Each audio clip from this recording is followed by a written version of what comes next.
Hi every one, എല്ലാവർക്കും doctor recipes ചാനലിൻ്റെ പുതിയൊരു വീഡിയോയിലേക്ക് സ്വാഗതം. ഇന്ന് ഞാൻ എത്തിയിരിക്കുന്നത് വളരെ എളുപ്പത്തിൽ തയ്യാറാക്കിയെടുക്കാവുന്ന ഒരു നാടൻ തോരൻ റെസിപ്പിയുമായിട്ടാണ്.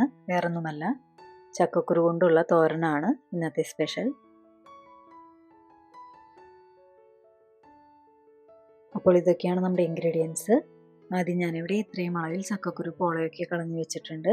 ഇതാദ്യം നമുക്ക് നുറുക്കിയെടുക്കണം. ഞാനിവിടെ ഈ ഒരു വലുപ്പത്തിലാണ് നുറുക്കിയെടുത്തിരിക്കുന്നത്. നിങ്ങൾക്ക് നിങ്ങളുടെ താല്പര്യത്തിനനുസരിച്ചുള്ള വലുപ്പത്തിൽ നുറുക്കിയെടുക്കാവുന്നതാണ്. ഇനി നമുക്കിതിലേക്ക് ഒരു 8 ചുവന്നുള്ളിയും 6 വെളുത്തുള്ളിയും ഒരു തണ്ട് വേപ്പിലയുമാണ് ഞാനിവിടെ എടുത്ത് വെച്ചിരിക്കുന്നത്. ചുവന്നുള്ളിയും വെളുത്തുള്ളിയും കൂടി നന്നായി ചതച്ചെടുത്ത് മാറ്റി വയ്ക്കണം.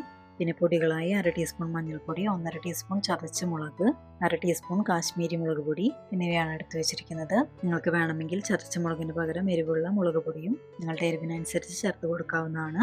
ചതച്ച മുളക് ചേർത്ത് കൊടുക്കുമ്പോൾ ഒരു സ്പെഷ്യൽ ടേസ്റ്റ് തന്നെയാണ് നമ്മുടെ ഈ തോരന്. പിന്നെ ഒരു ടീസ്പൂൺ കടുക്, ആവശ്യത്തിന് വെളിച്ചെണ്ണ, ഉപ്പ് എന്നിവയൊക്കെയാണ് ഞാനിവിടെ ഇൻഗ്രീഡിയൻസ് ആയി എടുത്ത് വെച്ചിരിക്കുന്നത്.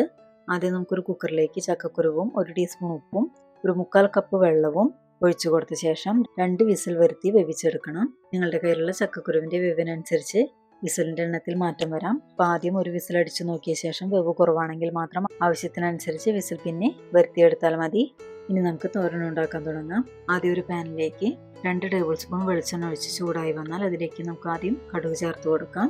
കടുകൊക്കെ നന്നായി പൊട്ടി വന്ന ശേഷം നമുക്കിതിലേക്ക് നന്നായി ചതച്ച് വെച്ച ചെറിയുള്ളിയും വെളുത്തുള്ളിയും ചേർത്ത് കൊടുക്കാം. അതോടൊപ്പം ഒരു തണ്ട് വേപ്പിലയും ചേർത്ത് ഉള്ളി നന്നായി മൂക്കുന്നവരെ ഒന്ന് വഴറ്റി കൊടുക്കാം. ഉള്ളിയൊക്കെ നന്നായി ഇതുപോലെ മൂത്ത് കിട്ടിയാൽ നമുക്കിതിലേക്ക് ഇനി പൊടികൾ ചേർത്ത് കൊടുക്കാം. പൊടികളുടെയൊക്കെ പച്ചമണം മാറുന്നവരെ വീണ്ടും 2 മിനിറ്റ് കൂടി നമുക്കൊന്ന് വഴറ്റി കൊടുക്കാം.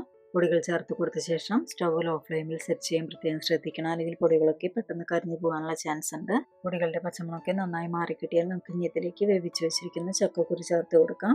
നമ്മുടെ മസാലയൊക്കെ ചക്കക്കുരുവിൽ നല്ല പോലെ പിടിച്ചു കിട്ടുന്ന രീതിയിൽ തന്നെ നല്ലവണ്ണം നമുക്കിതൊന്ന് മിക്സ് ചെയ്ത് കൊടുക്കാം. ഇനി നമുക്ക് സ്റ്റവ് ഓഫ് ചെയ്ത് പാൻ ഒരു 2 മിനിറ്റ് നേരത്തേക്ക് മൂടി വയ്ക്കാം. അതിനുശേഷം നമുക്കിത് സെർവ് ചെയ്യാവുന്നതാണ്. അപ്പോൾ എല്ലാവരും എൻ്റെ ചക്കക്കുരു തോരൻ റെസിപ്പി ട്രൈ ചെയ്ത് നോക്കുക. എന്തെങ്കിലും അഭിപ്രായങ്ങളും നിർദ്ദേശങ്ങളും ഒക്കെ ഉണ്ടെങ്കിൽ കമൻറ്റ് ചെയ്യാൻ തീർച്ചയായും മറക്കരുത്. അപ്പം വീഡിയോ ഇഷ്ടമായെങ്കിൽ ലൈക്ക് ചെയ്യാനും ഫ്രണ്ട്സിനും റിലേറ്റീവ്സിനൊക്കെ ഷെയർ ചെയ്ത് കൊടുക്കാനും മറക്കരുത് കേട്ടോ. എന്നാൽ മറ്റൊരു റെസിപ്പിയുമായി വരുന്നവരെ bye, take care, stay healthy and be happy. Thank U.